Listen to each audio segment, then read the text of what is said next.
Hey guys, so I have my new mic set up. You have to tell me, does it sound better, good, bad? I'll show it to you in my next live, because hold on, I just muted it. It's so easy to mute too. I'm not going to be on camera right now. I just want to do a quick, update on, the Richard Allen. There's a ton of well, I guess it wasn't a ton of new documents that came out yesterday, but there are some interesting ones. I probably will read the emails too, but I mainly just want to talk about what happened at the hearing today. How many of you guys, like saw anything on it? Um, so we got a, no, no, I wouldn't say like a really good look at Richard, but we got to look at Richard. So I'm going to play a video. I have two videos. One, you barely see him, and one, you actually still don't see him real good, but you could still see him good enough where, he looks better actually. He doesn't look as frail.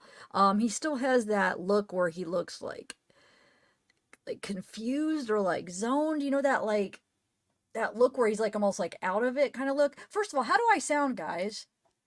Does it sound better? Does it sound good? Help me out, guys. Let me know because I will work on the settings. I tested it on my editor, but live streams seem to sound different than you know um lot than pre-records. Does it sound okay? It does? Yay! Anybody else think it sounds better too? Oh my god, I hope. Like, does it sound different at all? I hope. I was thinking about maybe doing a giveaway for my old mic, because in reality, I don't think anything was really wrong with it. Um, I just think there was something wrong with like the settings mixed with my computer. I mean, I've never dropped it. I've had it for what, like 2 years maybe. It's always just been, I've taken good care of it and stuff. So I'm not gonna have any use for it. It's a Yeti. They're pretty nice mics. I mean, they were, they're like $150 mics or whatever. So it's like, more mid grade mic phone. Or I don't know what a high and Mike is. But I mean, they're very like people recommended them a lot. So I should just do a giveaway or something.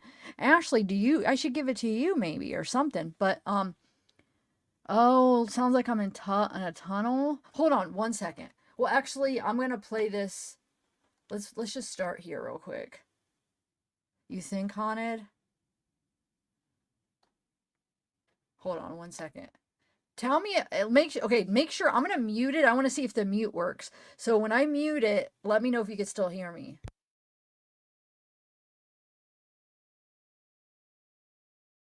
Okay, was I muted right there?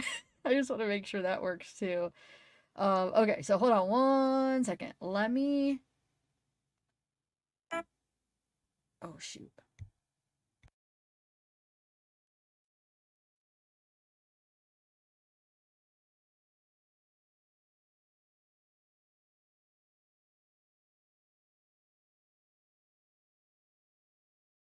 Sorry, I'm trying to pull it up. I want to see what I sound like on my end. Hold on one second. I just want to test it out.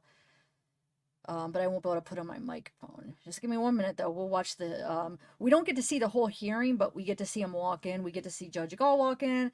We get to see the lawyers, and there's a little description on what happened. So we'll get in all that. Just give me 1 second, because I just want to see what this muffled sound is. Um, that's all.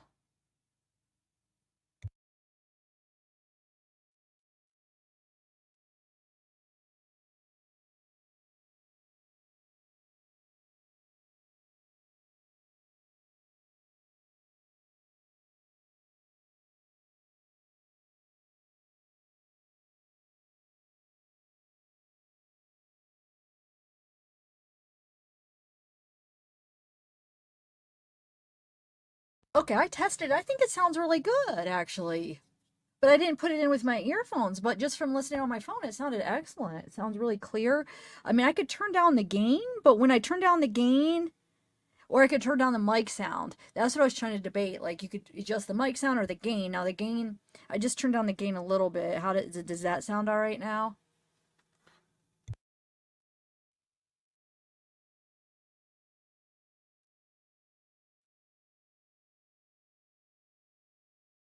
Just give me 1 minute.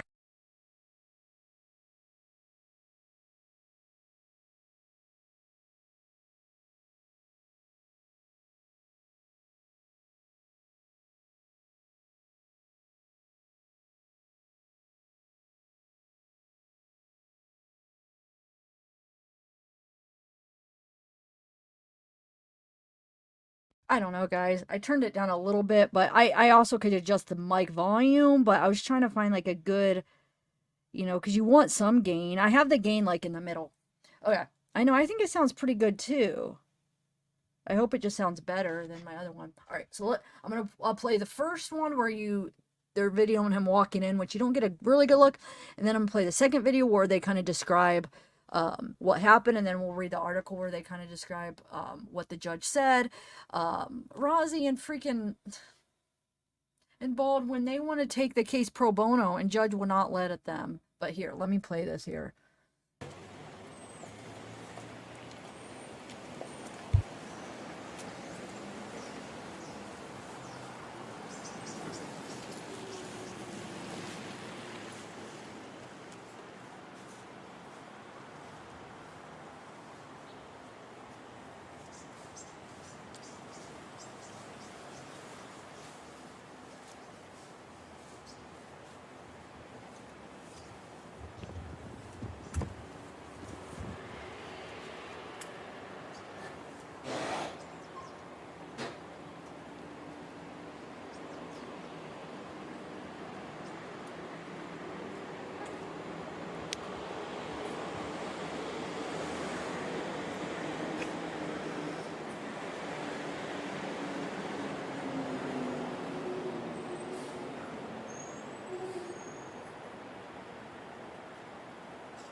I guess I could talk during it. There's no sound, but you don't get a really good look at him on this one. But then there's another video we'll watch where you get a better look at him from like head on.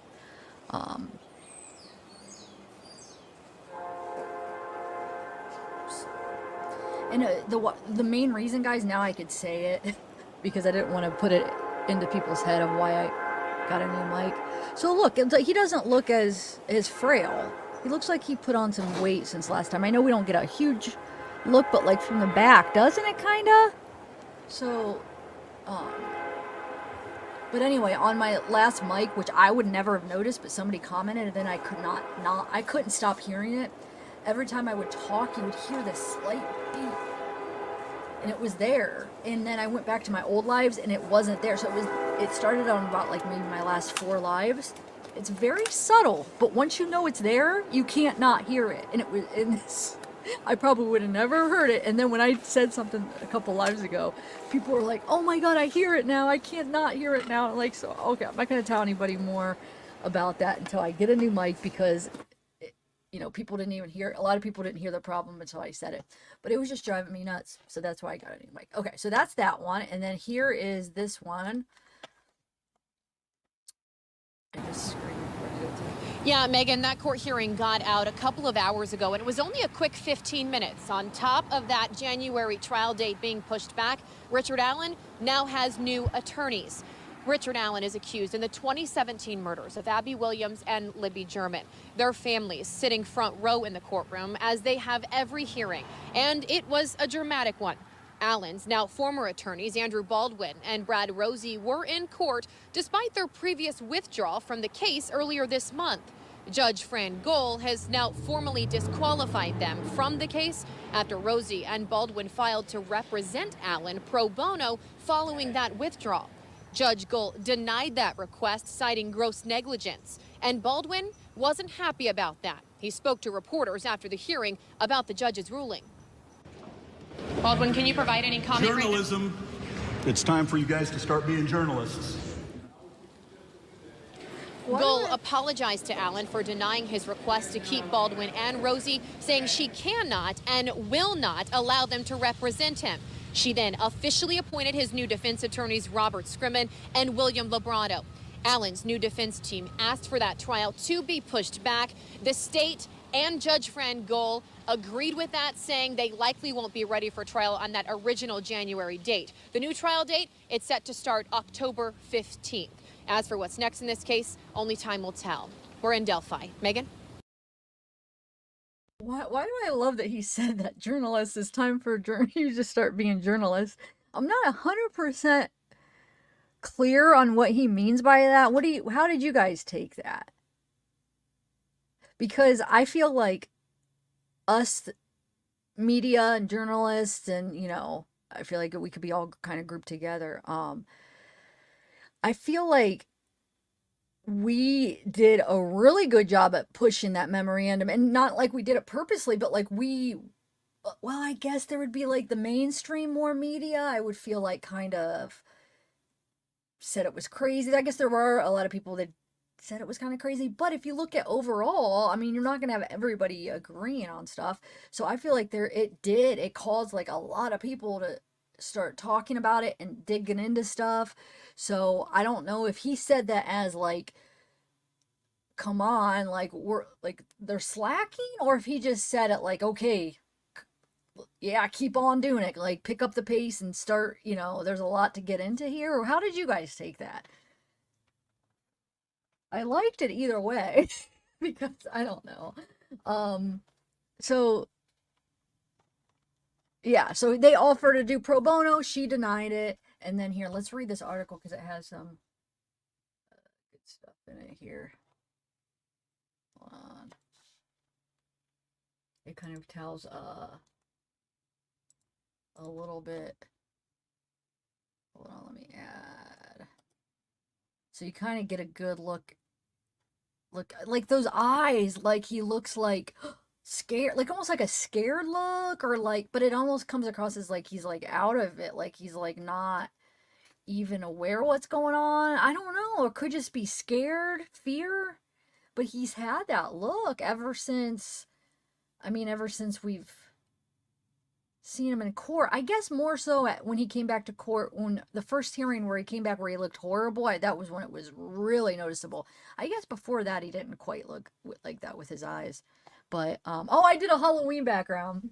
Thanks. Okay, so let me just read this article, and then I'm debating if I should read some of the stuff that came out yesterday, or because I was gonna regardless, I'm gonna do a couple pre-records, like shorts.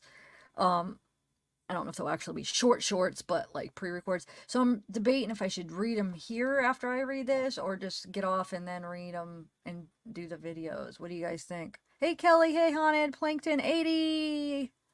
Ashley. Okay, so it says the murder trial of Richard Allen has been moved to October 2024. Oh, yeah, I didn't even mention that. So the main thing, the conclusion is they pushed it back a year, basically. So October 2024. Allen appeared in court for a hearing in the case, obviously he was there, against him for 2017 murders of Libby and Abby on Tuesday, along with the former and new counsel, Special Judge Fran Gohl, following the October 19th hearing in Allen County that ended abruptly with the verbal withdrawal of Allen's defense attorneys, Brad and Andrew, formally disqualified the two attorneys from the case. Rozzi and Baldwin filed earlier this week to represent Allen pro bono, free of charge. Despite their earlier withdrawal, Judge Gohl denied the request, citing gross negligence for her reasoning, which they just said. So Gohl then apologized to Allen for having to deny the request to have Baldwin and Rozzi represent them. I cannot and will not allow them to represent you, Gohl said to Allen. See, that's bullcrap, because I could see if she thought he was hurting Allen's case and really thought that, because obviously they're not, and she's trying to like look out for Allen, but obviously he doesn't think so. He wants them,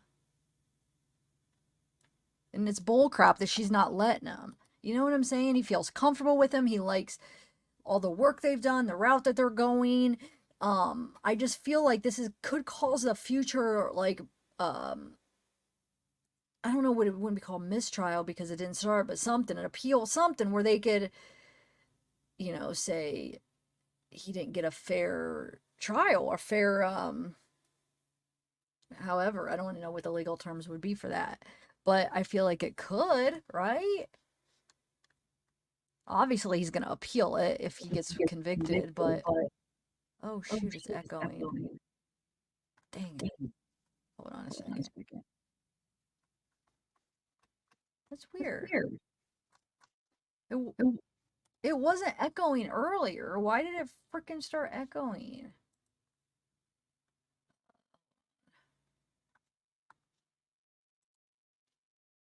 Give me 1 minute. Probably still gonna echo. No? Okay. So, Allen's new defense attorneys, Robert Scrumman and William Librato, filed to have the jury trial scheduled for January 2024 be moved to a new date as well.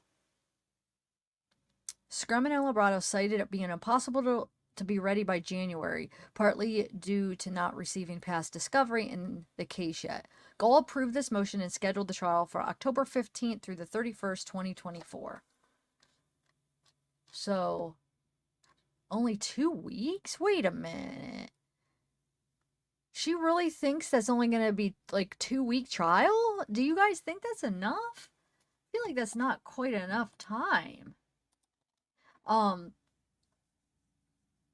And I think, did she not? I was reading through some of the documents, and it sounds like there's some of them that makes it look like that she, at least she's trying to get the memorandum off the record, right? Like the memorandum, trying to get it stricken too, right? I don't know if that, what the conclusion of that was, but that's messed up. So therefore the new defense won't be looking at that for, you know, the case, which, yeah. So let's read some of the emails. Okay. So these new emails got, I wouldn't say leaked out because they're legally out. But they came out the other day, yesterday, I think it was. Gosh, all my days are running. Yeah, it would have been yesterday. Yep, Monday. So let's read some of them. Well, let's read all the emails. There's other things that are kind of interesting too. Like I said, I am going to make some shorts. How many of you guys seen him? They're pretty gosh darn interesting. I was reading them last night, and I was actually sitting there laying in bed. Pretty much slept all day again yesterday, but I was debating, like, should I go live and read them, or should I just wait till tomorrow? But by tomorrow, everybody would have probably already seen them, and I was like, you know what? Screw it. I'm just going to bed. All right, so, because I'm like, you know what? Nobody, I don't really, like, look, 50 people, nobody's going to come regardless. Not really that many people anyway. So I'm like, if I did a live yesterday, I'll probably get 50 people. If I do a live tomorrow, I'll get 50. It doesn't even make a difference if I have, like, some kind of breaking news or whatever, because nobody really, I don't know. I don't know. I mean, a lot of people are saying they don't get the recommendations, but I don't know what it is. I think it's more than that now. Oh well.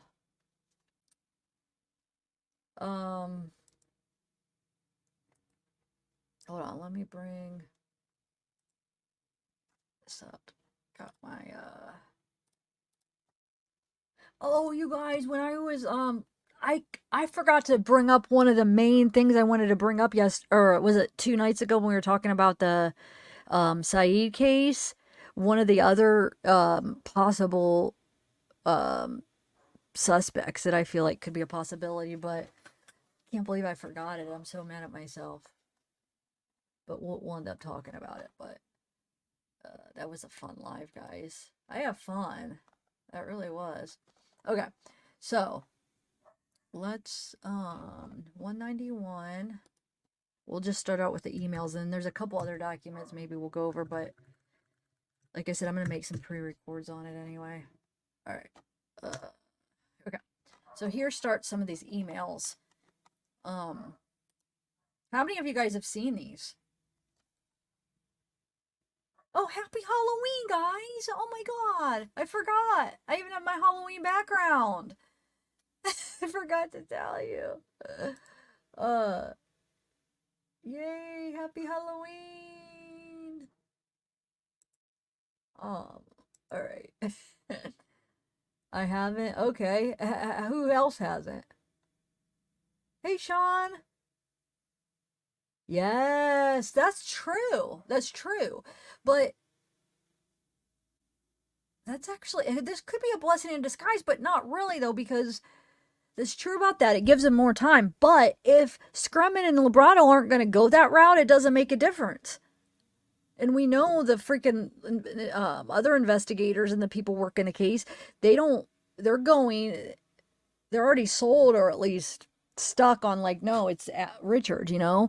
So no, I mean, I don't even think that matters if they don't go that route, but hopefully they do. All right. So like I said, if you see me upload a couple pre-records talking about the same stuff, it's just because, I'm trying to reach more people and a lot of people don't like lives. All right. So the first one, I know I always say I'm going to do them and then I don't end up doing the pre-records, but I have to today. I got to get some stuff out. So this is from Francis Gall, the judge, to Nicholas McClelland and Brad and Andrew. So this is to McClelland is the prosecutor. Brad and Andrew are now his old ex-lawyers, the ex-defense. Okay.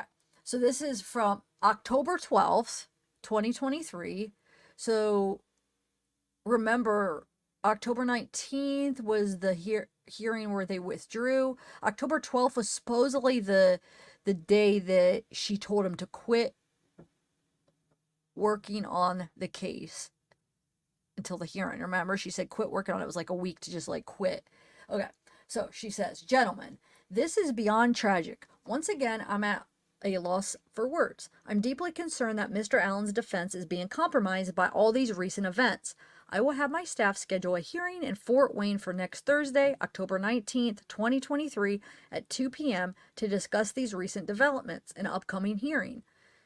And the upcoming hearing on October 31st. I will have a transport order prepared to get Mr. Allen to the hearing. Please, yeah, you will, and then you don't even let him be involved in your little shenanigans. Anyway, please arrange your schedules accordingly to appear in Allen's Superior Court. Mr. Rossi and Mr. Baldwin, please cease work on Mr. Allen's case until we meet on the 19th. Proof right here, she told him to do that, okay? And then, so now this is from Nicholas McClelland. So the prosecutor is writing to Francis, Brad, and Andrew. He says, Judge and gentlemen, it is currently 3:53 a.m. and I just got off the phone with ISP. From the phone conference that the four of us had on Tuesday afternoon, October 10th, Andy Baldwin informed us that Mitch Westerman went into his conference room sometime in August and took pictures of evidence in this case and then leaked or forwarded those pictures to an individual by the name of Robert Fortson. Robert Fortson then leaked or forwarded them on down the chain, and eventually it was made public that the documents were leaked.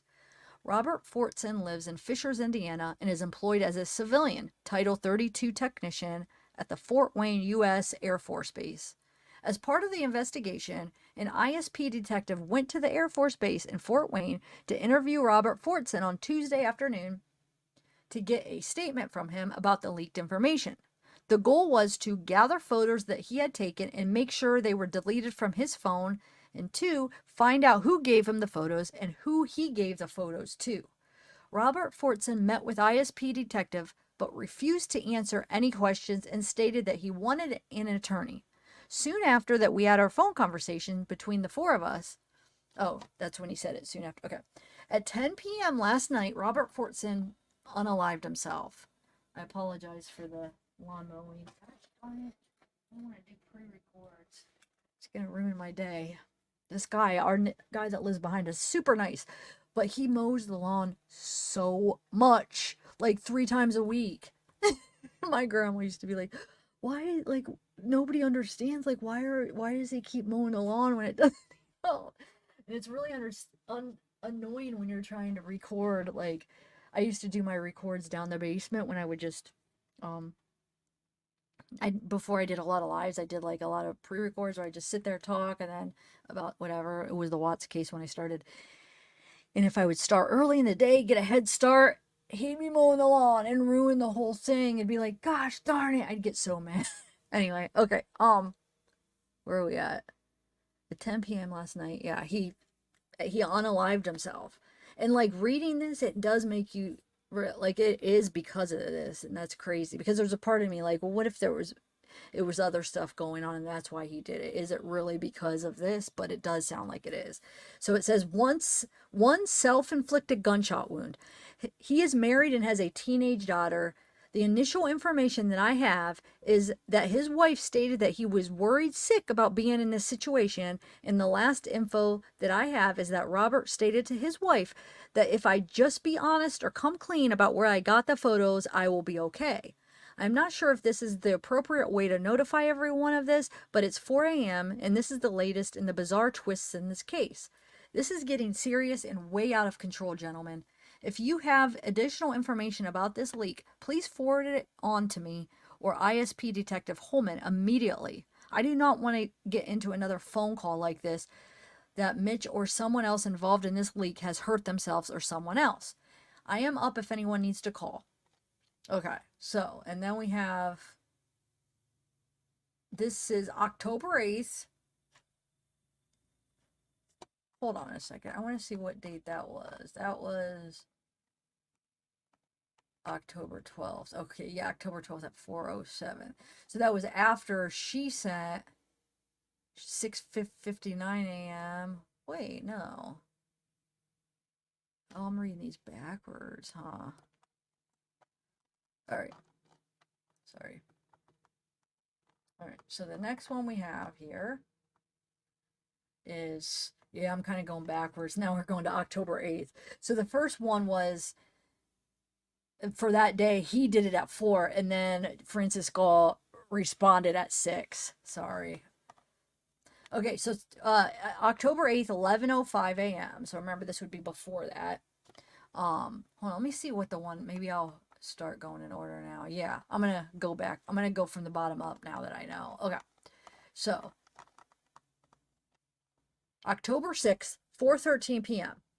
Good afternoon. Oh, no, this is from Brad Rozzi, which is Alan's defense attorney or ex-defense attorney, to Francis and the prosecutor, and Andrew Baldwin, his other defense attorney. Okay. It says, good afternoon, Judge. Andy and I want to touch base with you before the end of the work week. The issue revolves around the possibility that some of the crime scene photos have been leaked, so to speak, and are in the hands of the public. There is most certainly a photo of the F tree that is floating around in public. The photo itself is not overly disturbing, but the concept that it is in the hands of the public is of concern. So look, his defense reaches out and tells them about the leak. So it's not like he was trying to hide it. He's aware, he does the proper thing, and he reaches out to the judge. It's the right thing to do, right? Hey, George. Hey, Thing One. Happy Halloween. Haunted. Michael. I'll chat with you here in a minute after I read these emails. Okay. So it says, where are we at? Oh, right here. Of greater concern is the fact that a local content creator by the name of Rick Snay has apparently communicated to the public that he has copies of the crime scene photos. I'm attaching a copy of the communication that was forwarded to one of our staff members by an uninvolved third party. So there's a third party, or it's forwarded to one of our staff members by an uninvolved third party. So they never do say who that third party is, though. So I don't know who that is. Okay, so we just learned of this last night. We just learned of this in the last hour. I immediately called Nick and informed him of the circumstance. Turns out, Nick has known about this for the past 24 to 30 hours or so. He informed me that they are looking into the matter. Wait, Nick. Hold on. That's what I'm confused. Who's Nick? They're not talking about Nick. Oh, McClelland. Yeah. So he's saying that the prosecutor has known about it for 24 to 30 hours. And he didn't go to the judge yet. So that Brad goes to the judge before him, it looks like. And Nick already knew about it. But anyway, he said they're looking into the matter. The primary purpose of this email is to communicate our concerns with the situation. We most certainly did not leak this information. We wanted to make sure we got out ahead of this and inform the court, as well as Nick, in the event these pictures found their way on the internet. This might be a circumstance which requires the court's attention. I say that in terms of conducting some inquiry into the source of this information leak. Otherwise, Andy and I are both available for a phone call if necessary. Nick informed me earlier that he too is available for a phone call throughout the weekend if necessary. We await your response. Okay, and then this is her response to her. So at 11:05, so she doesn't respond until, this is October 6th, 4:13 p.m. So I wonder if that was a weekend or something, because she doesn't respond until 2 days later, October 8th, 11:05 a.m. From the Judge Francis Gall responds to Brad, Nick, and Andrew. She says, "Good morning, gentlemen. Thank you for passing this troubling information along to me. I am quite disturbed by this new development. Since Nick has been made aware of this information, I am making some assumptions that I would like a response to. Number one, I assume that law enforcement is investigating. Number two, I assume the local content creator, Rick Snee, has been interviewed. Number three, I assume the individual's name, Ain and Kevin, which is murder sheets, have been interviewed. Number three, I assume law enforcement has demanded the return of the photographs in the possession of Rick Snee, Ain, and Kevin. Number five, I assume that Brad and Andy have provided the name of their staff member and the uninvolved third party to Nick for interview by law enforcement." So I gotta go back to that. When he said that well, I'll finish reading it and then we'll go back. Okay. I recall our communication back in December 2022 regarding an email from Andy to Brad, which contained discovery information, but was sent to the wrong Brad in Andy's address book. Has that individual been interviewed? Could that be the source of the leak? I am also recalling a bill received from Brad and Andy for duplication of exhibits by a vendor, which I disallowed. Is it possible that that vendor is involved? Brad and Andy should share the name of that vendor and the date that that vendor has hired the date that vendor was hired to Nick and or law enforcement for investigation as a possible source of the leak. These local content creators are not journalists and have no right to claim any type of privilege. They should divulge to law enforcement who they got these photographs from to allow law enforcement to continue to investigate. The photographs must be returned to law enforcement. If they refuse to turn them over voluntarily, I will issue an order directing the immediate return, or they will be subject to contempt of court. That contempt will result in immediate arrest and incarceration until such time as the photographs are returned. This is a drastic measure I should not have to take, but will if necessary. Each of you have numerous staff and assistants helping you with your work. I am also assuming that you will trust... Oh, wait, somebody joined. Hold on one second. I'll thank you in a minute. I am also assuming that you will trust those individuals to maintain the integrity of the case and that you are confident none of those individuals are involved. Please let me know at your earliest convenience what your thoughts are moving forward. Cool Gamer, thank you for joining. Oh, thank you. That helps out so much in these really slow times. I feel like that, memberships are the biggest thing, because since I barely get any views, so I'm not really getting any ad revenue. So memberships are huge for me. Thank you so much. Okay. So, hey, George. I know, I was going to say that. Hey, you read my mind. That was one of the top, the things I wanted to say. How do they return? I mean, we're not in the 80s or the 1900s, or, you know what I'm saying? How do you return copies? They're digital. They're shared. So I don't understand what she's thinking. They have some hard copy they're going to return. If it's on your phone or if it's in your a file, yeah, you could be oh yeah, here, have that. But you could still have copies of it. You know what I'm saying? There's not, and the thing is even if they return and they show that law enforcement, they erased all of their copies, the people that they send them all out to that spread, you don't know where they are. So even if you get those, they're already out there. You can't control that, right? Yeah, right, George? Like they got a freaking single Polaroid. It makes no sense. Um, so yeah, good point. Wait, I want to see something though, because remember when she said, I just want to, now I forget what I was gonna, remember when I was reading, I was like, Brad and duplicates? No, it was up here. Oh, the uninvolved third party. Yeah, when she talks about that, hold on, I want to see something. Right here. Okay, so, where is it?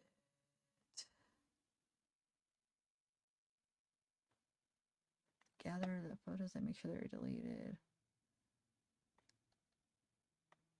Hold on, I think it's up here.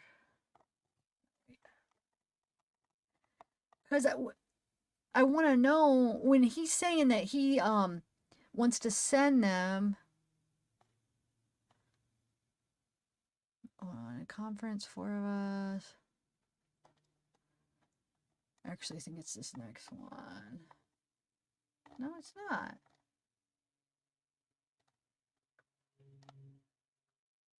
The one where they talk about the third party and four of us Tuesday afternoon. Baldwin informed us that Mitch Westerman went to this conference room, took pictures, forwarded those pictures to an individual named Robert Fortson. Robert lives in the Fishers, Indiana. Together photos that were deleted from his phone. Yeah, it is this one.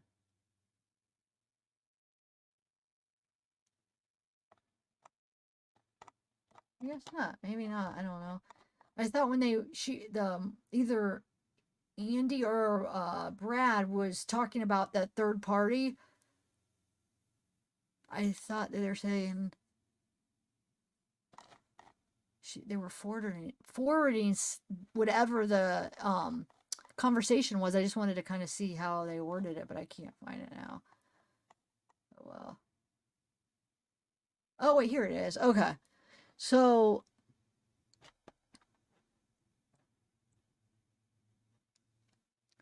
communicator has a copy. I am attaching a Oh yeah, right here. I am attaching a copy of the communication that was forwarded to one of our staff members. Now, where I want to see that communication. I don't know if it's in these documents. I don't think I haven't been able to.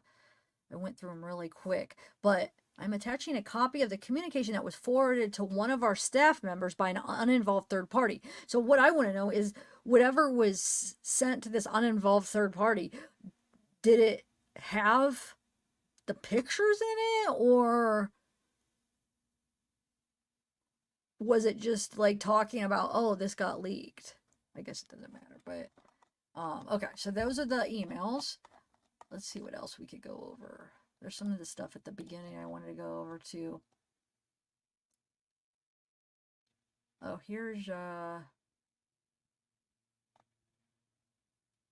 don't know if I read this about him wanting to keep so this is from Richard to the judge. It says, please accept this letter as a confirmation that I have communicated with my attorney, Bradley Rozzi, regarding the circumstances regarding the leak of sensitive information in this case.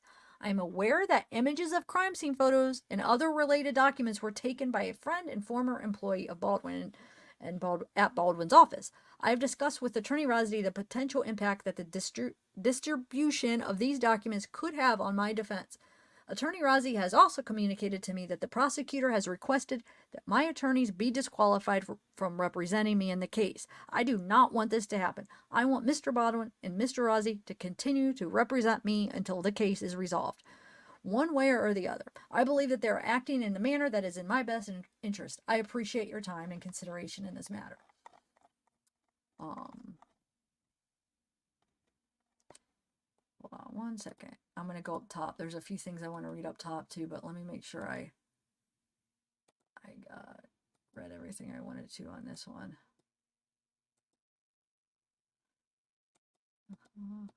We already read like most of the stuff we went over. Do you remember this though? The disqualification. But there was somebody that put together something that said that the defense was lying about some of this stuff, or their I think it's their response, but what they were claiming, which will 205. We'll go back to that because it's kind of interesting now, knowing what we know about Robert Robinson and what's the other one? Jones. We know about them now. And then going back and seeing the claims of how Richard was treated. Because if you guys went back and read that, I mean, I remember we went over it before, but this was before the memorandum came out. And then now it like kind of takes on a whole different meaning. So we might get to that. But I just wanted to read some of the new stuff that came out. So give me 1 second.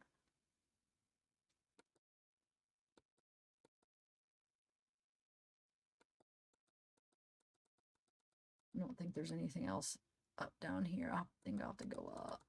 Just give me the... Yeah, we read that on that other live.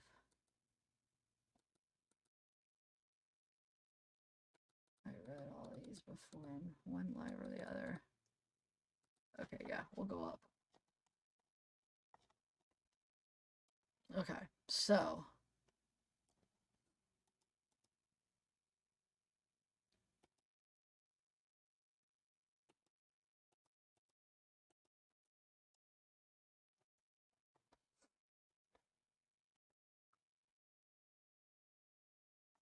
there is actually a new thing talking about, it's like more of a legal thing. It's like 8 pages long.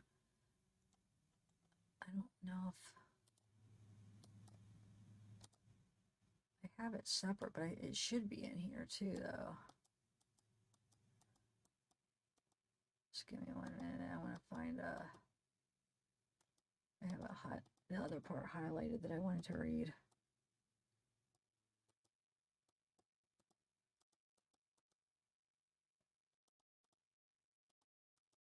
Okay, so this is kind of interesting. So this is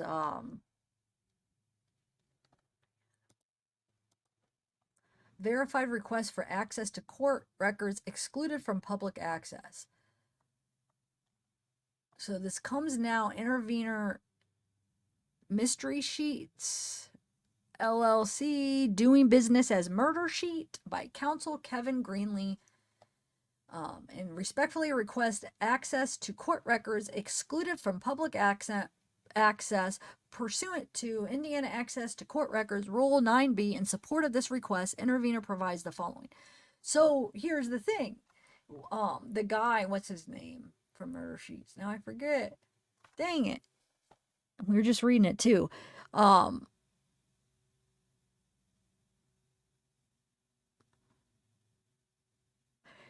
He's a lawyer, right?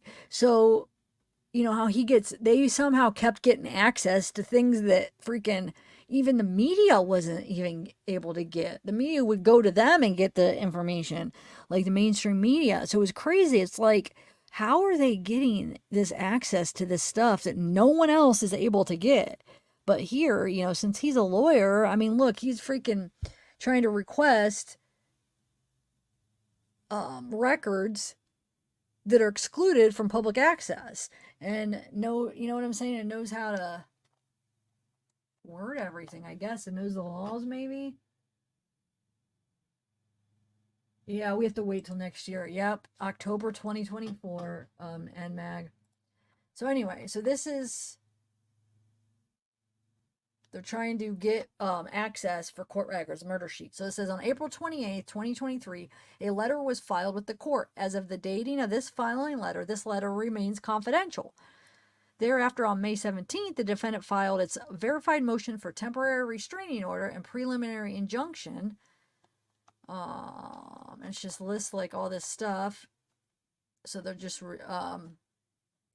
requesting court records. So that's that, which I just thought was kind of interesting, because just to see, you know, what they're doing behind the scenes.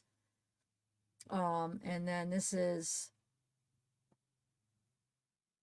from Frances. She says, the court has reviewed the electronic file and recently discovered many pleadings and filings have been marked as sealed and confidential, and therefore unavailable to the public. The court has consulted within counsel for the state of Indiana and the defense and discovered the pleadings have been deemed confidential to comply with the court order dated December 2nd, 2022, which prohibits public comment, commonly referred to as the gag order.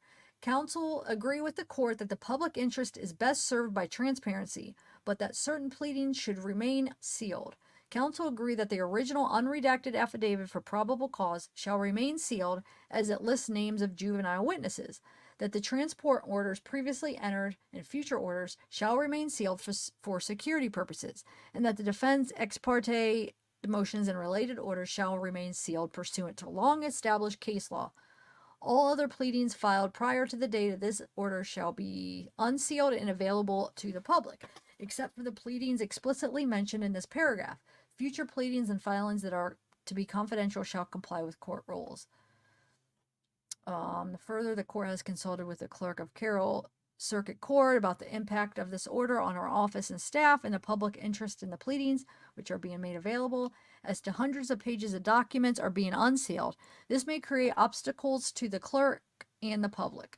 To ease the burden on the clerk and to ensure accessibility, the court will make copies of the now public pleadings available at Allen's, and it gives you the thing, and then, okay, so let's go.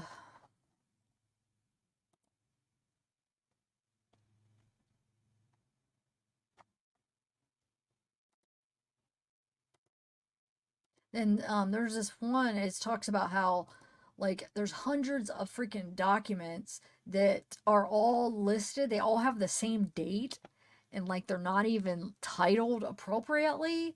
And they're talking about, like, instead of basically sealing whole documents, they need to just redact certain things and at least offer what it, you know what I'm saying? Just show what they're allowed to show and redact the names of the juveniles. You know what I'm saying? And redact stuff that needs.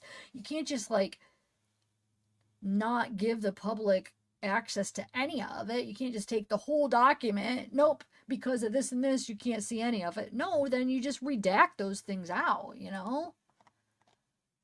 But look, all of these were all the ones that were sealed. All of these are dated 6/27, 6/27, 6/20. They're all dated the same freaking month. Isn't that crazy? Hold on one second. I just want to see what that does. Yeah, never mind. Okay, I already did that. All right, and then what else? This is 9/18/2023, accepted dates. This is from the motion of the Franks hearing. Is this where I'm trying to think where I saw where it's, she was trying to get that off the record, the Franks hearing.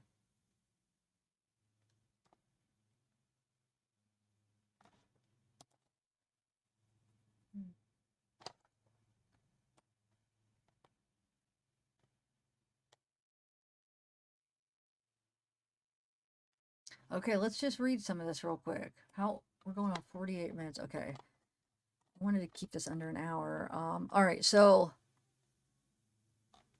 let's just read what, when they're trying to get a transport and trying this emergency motion to modify safekeeping order. Hold on. I'm gonna skip through some of this.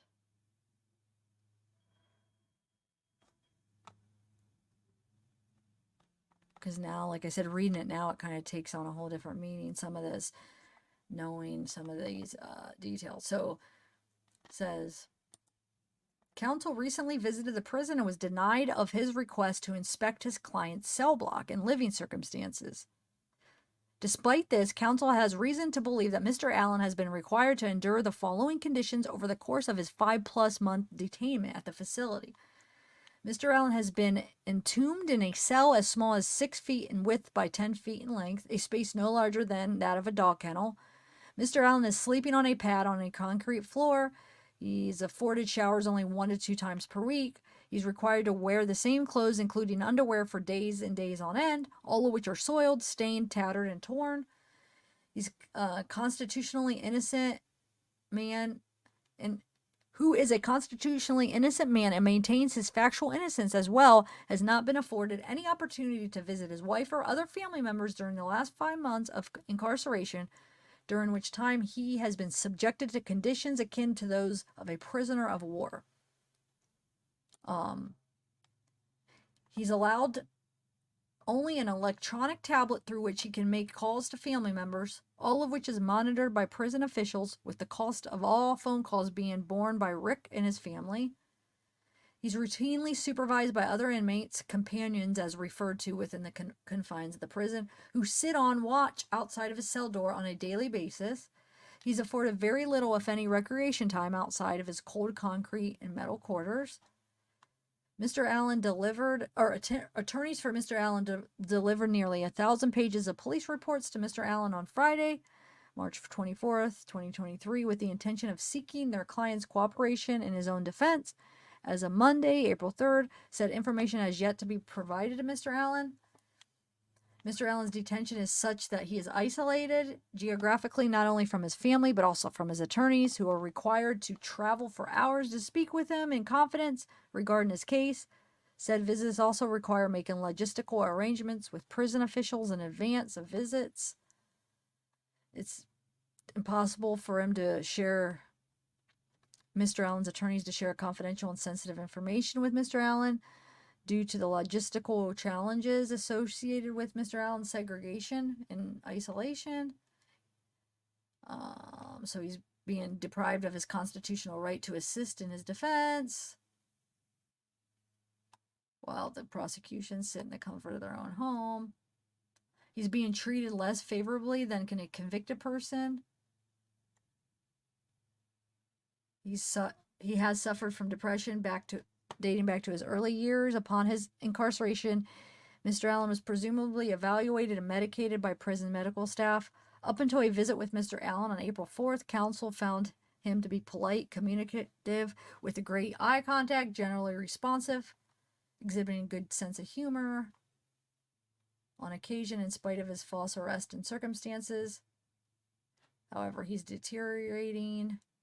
I'm trying to find the ones where they talk about the correctional officers. I was just reading it last night. It's somewhere. Hold on.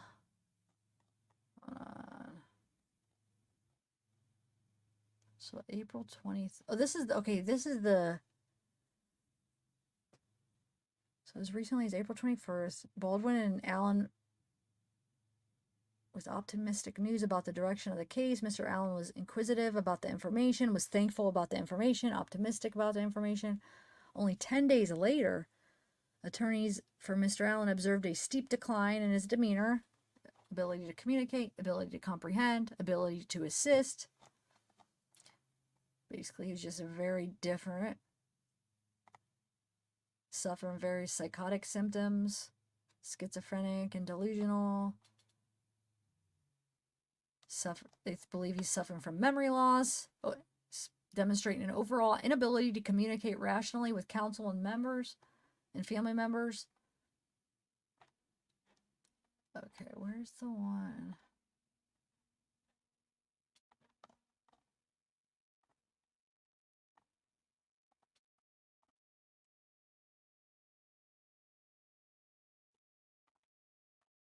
Hold on a second.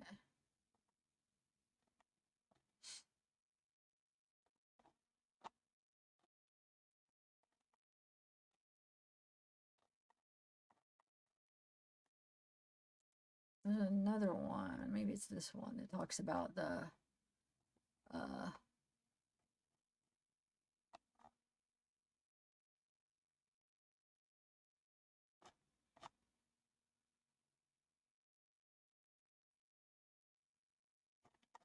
that's not it.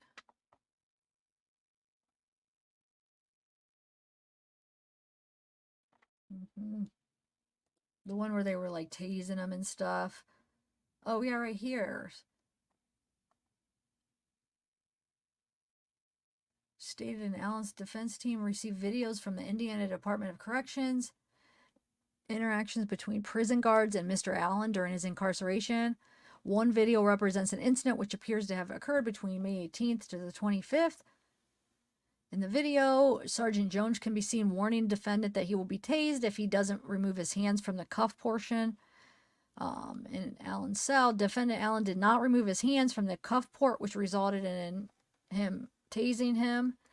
No use of force checkoff sheet was completed as it appeared from the communications between the officers that Sergeant Jones did not believe that defendant Allen was actually struck with the taser.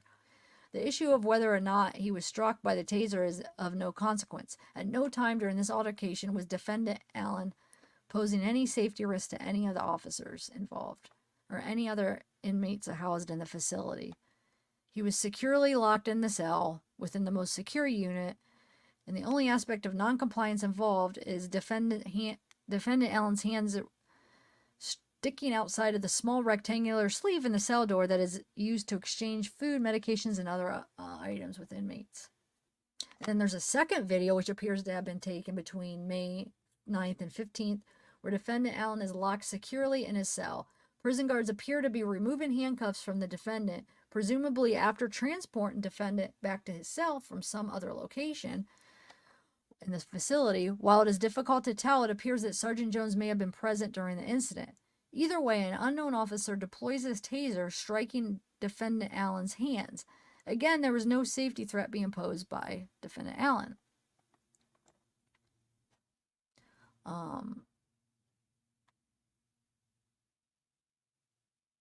Yeah, so I don't know.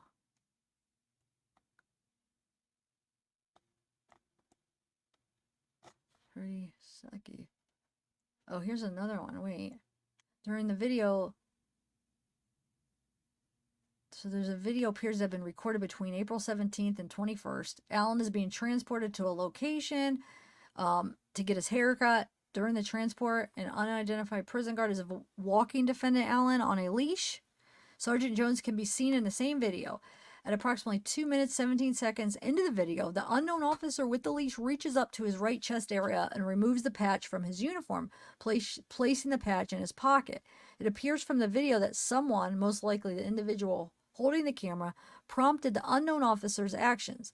Counsel has been unable to identify the specific officer involved in the content of the patch. The contents on the patch, and cannot confirm that said behavior. Okay. Anyway.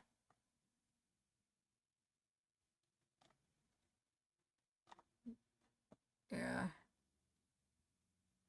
Anyway, how are you guys doing? Happy Halloween, everybody!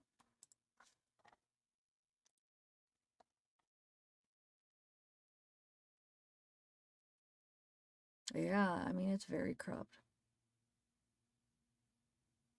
Very, very. I'm trying to think if there's anything else that... Why do I feel like I'm forgetting something that I wanted to talk about? Let me see.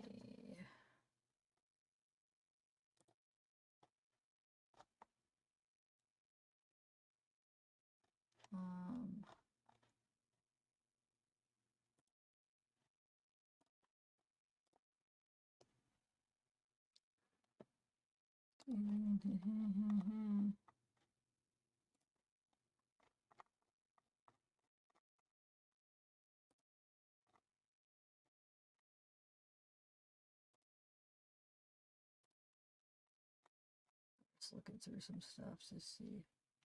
Yeah, I think what I'll do is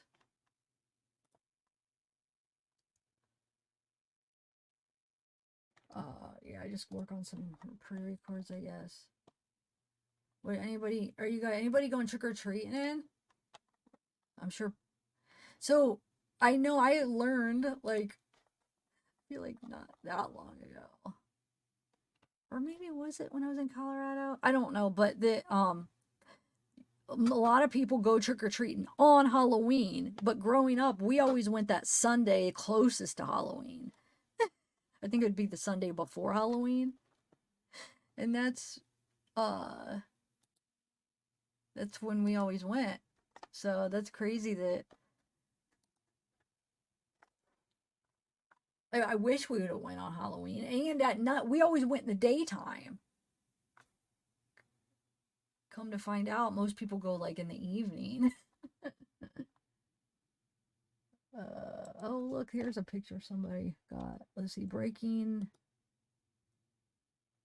Let's see what we got. Breaking new trial date for man charged. Yep.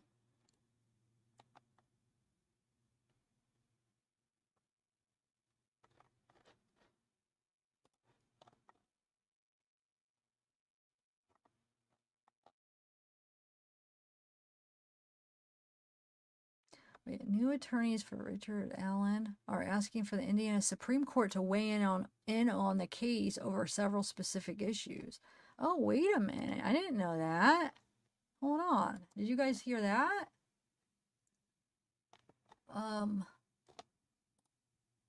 Let's see. When is this from?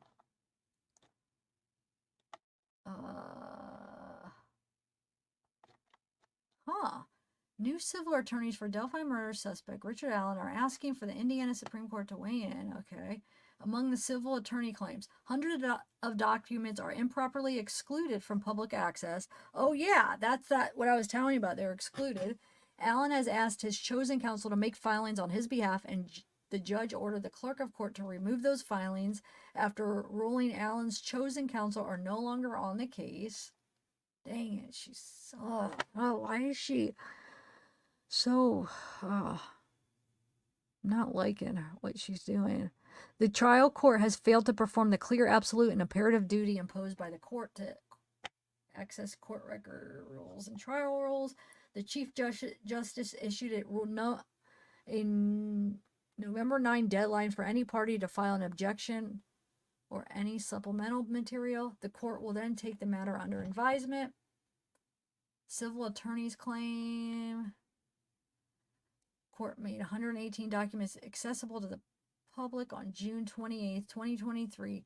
The documents were not labeled in any way for the public to understand what they were, and the link to find the documents was in court order that required a member of the public to find and read and understand the content of the order.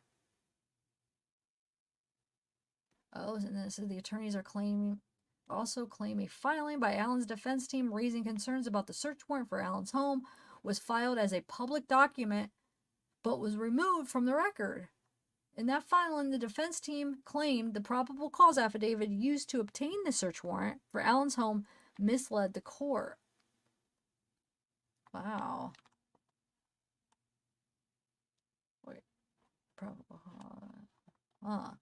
The verified petition for writ of mandamus and prohibition filed Monday morning seeks intervention by the Supreme Court to reinstate court records the judge ordered to be removed and to not order the removal of any additional court files. It also asked the High Court to order Judge Francis Gall not to remove any additional court records from public access without first meeting requirements established by state rules. Oh, this is the document that I said I had separate, but I don't think I'm going to read it because this is just summing up. But that's what this is talking about. Yeah.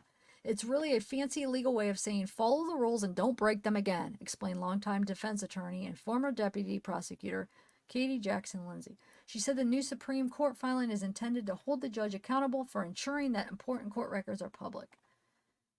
Yes. Those attorneys are not only raising a violation of Richard Allen's rights, they're raising a violation of the rights of the public because we, as the general public, have right to full transparency of our court system.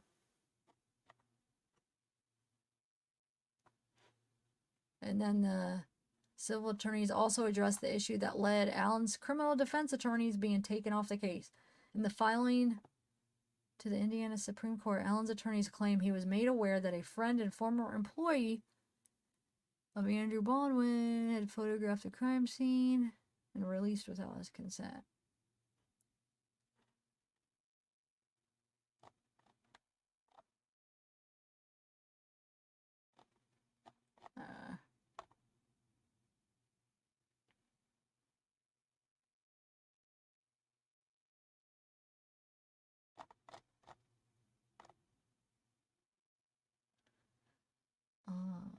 Yeah, here's the whole.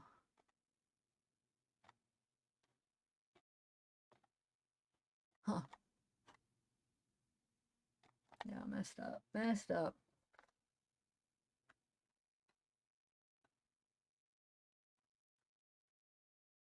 Alright, guys, I think I'm gonna go. Well, happy Halloween, everybody. Hi, Kelly. Who else is here? Hey, Kayla. George. Wanted.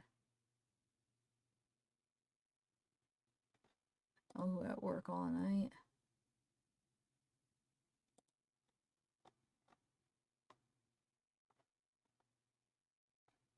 Where's everybody at?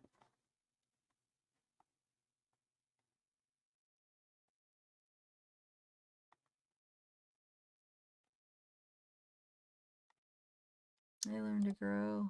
Autumn.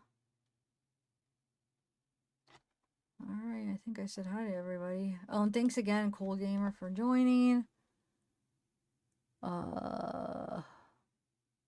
Sing one, happy Halloween. I'm going up, so you guys might not even be here anymore, but just wanted to say hi to everybody. Thanks, Kelly. Thanks, Haunted. Alright, bye guys. Happy Halloween.